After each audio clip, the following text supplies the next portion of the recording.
The most consistent advice that I've given on this channel, the Central Bank of Canada did not follow back in 2016. That is not to sell your gold. Let's explore.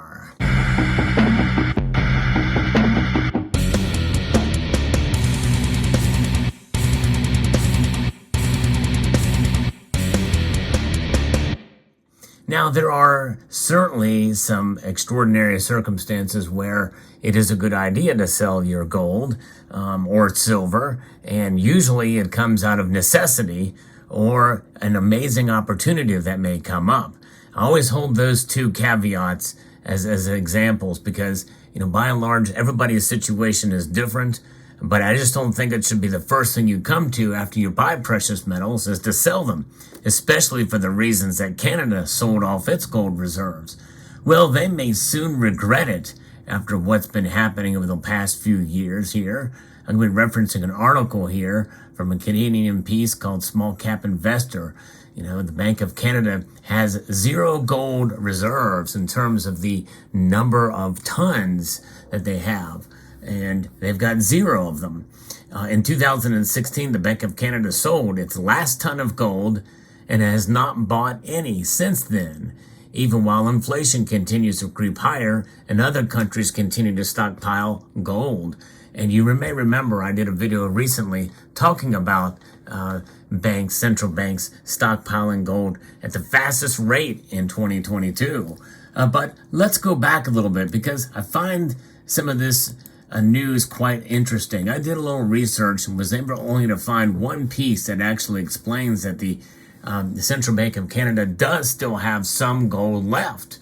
Now, this is an old piece. In fact, it was done, very good reporting, I think, from Global News, another Canadian news source here by Andrew Russell. Canada sells off remaining gold reserves, but has 77 ounces left. Canada may be one of the largest gold producers in the world, but the federal government has completely sold off nearly all of its gold reserves. According to the latest data, and there's a hot link there, which is now a dead link, from the Federal Finance Department, shows Canada sold off 21,851 ounces of gold coins in February. So in other words, they had it in the form of gold coins. Maybe they very well could have been either eagles or maple leafs, like the kind that you see here. And I'm going to get into some of these.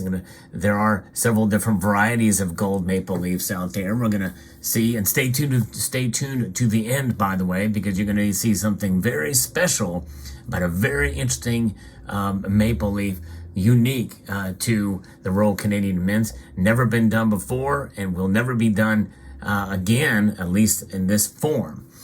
So this is fascinating here. So there's 21,851 ounces of gold coins, not bars, which is fascinating. I didn't realize they held it all in the form of coins.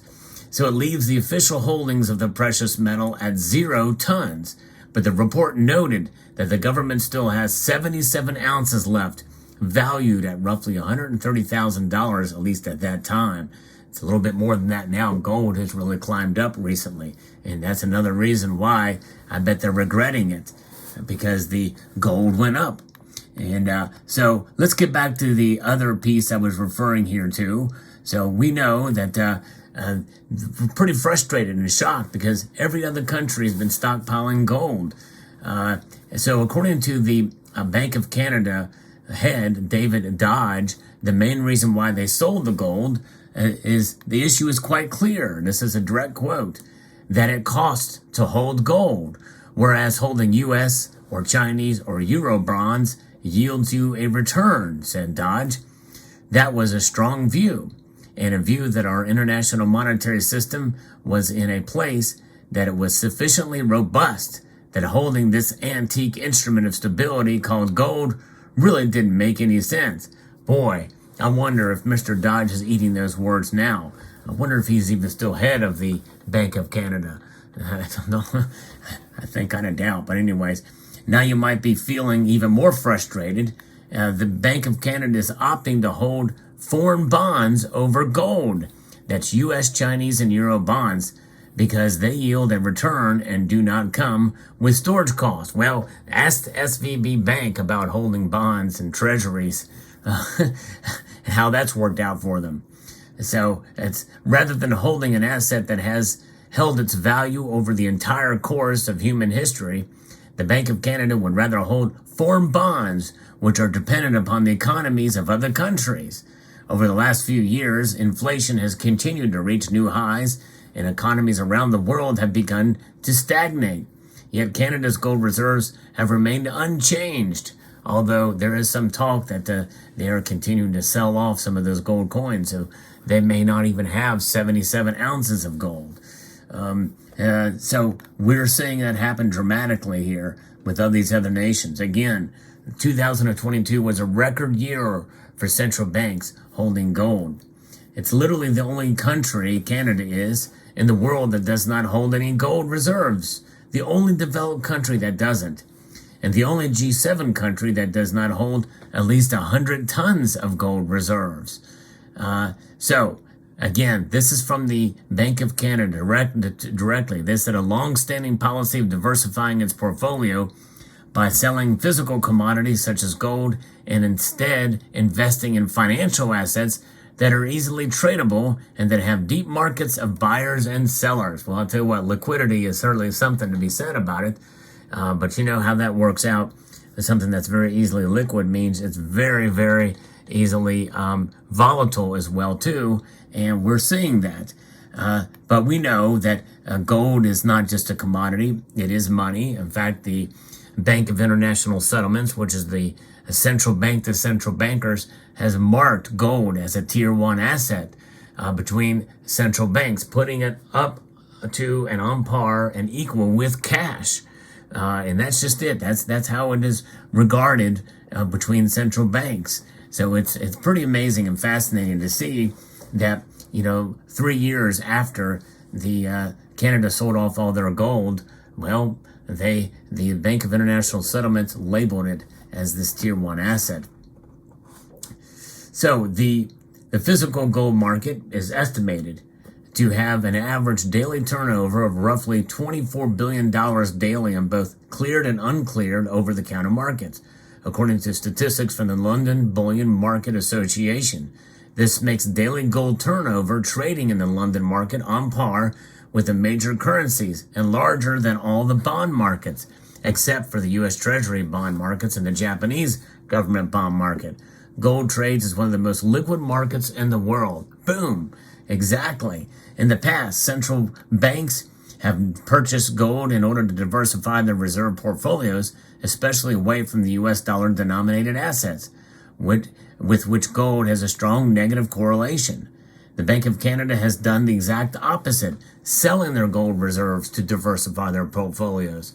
Yeah, you want to talk about diversification in the opposite direction. To me, they've just closed-minded themselves away from becoming much more focused in that of diversifying between different paper assets instead of hard assets, which have proven themselves time and time again. So the worst possible time to not hold gold is now, with inflation in Canada reaching its highest point in decades. It's starting to come down slightly, but it's really right around the same rate that we have here in the United States. I think Canada is at 5.9% and we're at 6%. The Bank of Canada's backwards thinking will soon cause them to deeply regret their decision to sell off their gold reserves. That is, if they're not regretting doing so already. And my guess is probably they're not. Look who's in charge there in Canada, and the people that are in government there. Gold is the last thing on their mind, and so that's kind of where we are at. In fact, if we go back to the original piece here, it's kind of interesting to look back and read this. Finance Department spokesman David Barnaby said by email that asset valuations are expressed in millions, so the value of the remaining gold was rounded to zero. Canada is gradually disposing of a small number of gold coins whose value is under $500,000. So that's why they may not even have the 77 ounces left. The government has a long-standing policy of diversifying its portfolio by selling physical commodities and instead investing in financial assets that are easily tradable. And again, that is referenced again in the other piece that I talked about. The Canadian government has been selling off its gold reserves since the mid-60s, when over 1,000 tons were kept tucked away. Half of those reserves were sold by 1985, which is the year of this gold maple leaf. When they sold a bunch of that gold, there it is, it's gone. And this here maple leaf commemorates that, or maybe it mourns it. Yes, indeed. It's crazy to think about that. And then almost all the rest were sold through the 1990s up to 2002. A previous disclosure from the Department of Finance showed Canadian gold reserves dropped to 0.62 tons before they sold them all.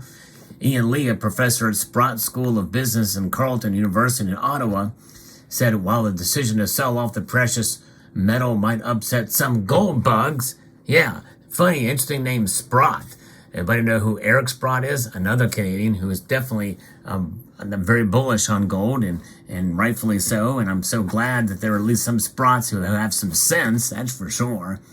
But there's no reason to keep the reserves, he says, because of a couple of gold bugs. Now, this next quote is quite dated, but I think important. He says, I applaud Canada for doing so and any central bank because I think gold is an anachronism.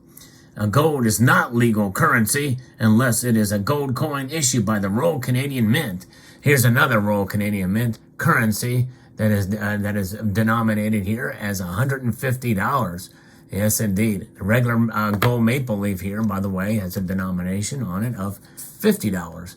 So there is that. And of course, from what his thinking is gold not being legal currency, is that we can just take this and spend it for 50 Canadian dollars. Well, yeah, I don't think anybody would be that foolish, but hey, I'm liking to think that this professor at the Sprott School of Business in Carleton University, I wonder what he's saying now about gold with its price getting much closer now to $2,000 than it has in quite some time.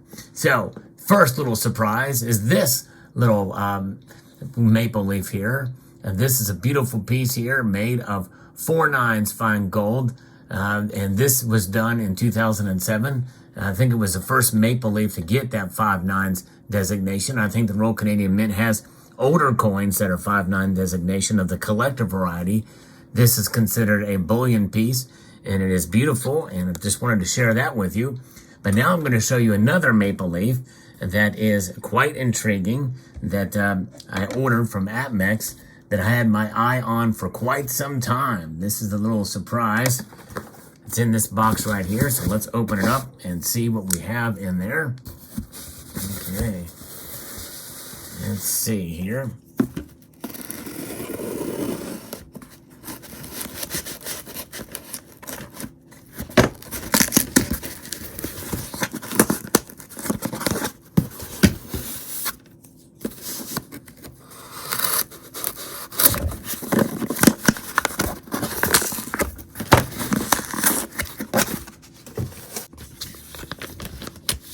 There we go.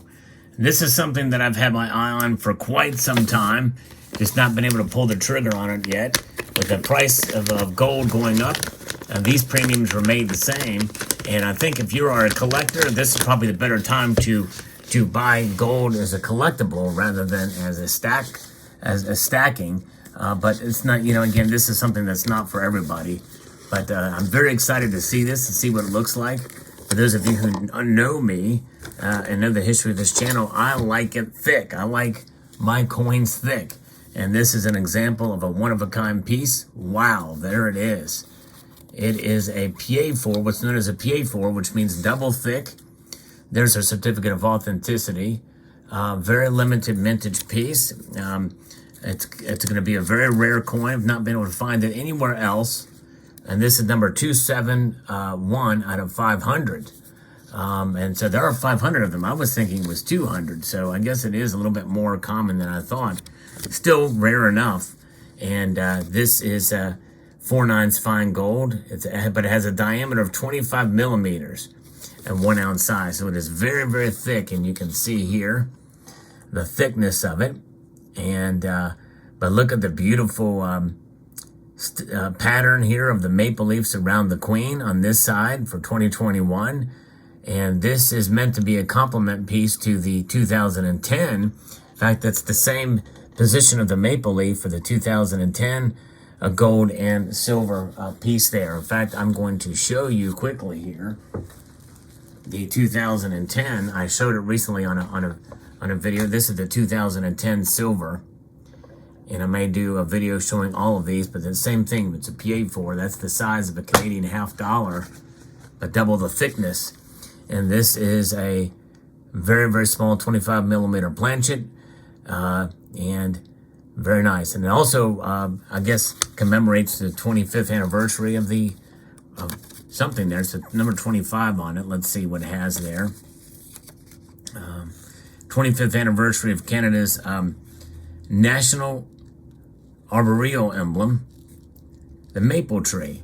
So that's right. The maple leaf pattern appears on both the reverse and obverse, which feature the effigy of Her Majesty Queen Elizabeth II by Susanna Blunt, which, by the way, is, I believe to this day, the longest running effigy of the Queen in any nation on earth, is the Susanna Blunt effigy of the Queen, which I actually hate. I think it's the worst rendition of the Queen, but nonetheless, there it is, added to the collection there. You can see how thick it is. A very, very tiny gold coin, but a nice collector piece to add to the stack here. And so there it is. Let me know what your thoughts are on Canada and their gold reserves, and about this situation with them potentially regretting their decision. I kind of don't think they're going to regret it yet, but I think someday they very well may regret their decision. Let me know what your thoughts are in the comment section below. I'd like to extend a multitude of gratitude to you all for taking the time to watch, and to encourage you to please rate, share this video, comment, and subscribe.